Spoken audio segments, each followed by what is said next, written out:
for joining me for the Teach Writing PD mini-series.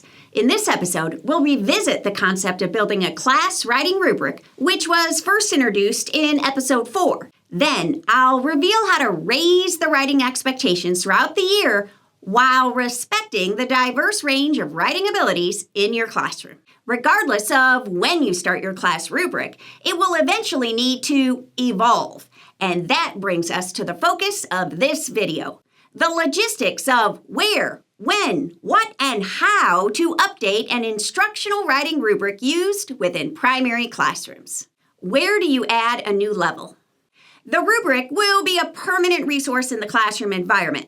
This is not a temporary piece of chart paper, but a growing assessment tool students will reference all year long. To accommodate the growth of your rubric, you'll need a large section of wall space, ideally placed low on the wall. The rubric is designed this way so that all students can easily walk up to it, interact with its criteria, and compare it with their own writing. A common choice of many teachers is to display their classroom writing rubric below the whiteboard, as it provides that long horizontal space in reach of young students.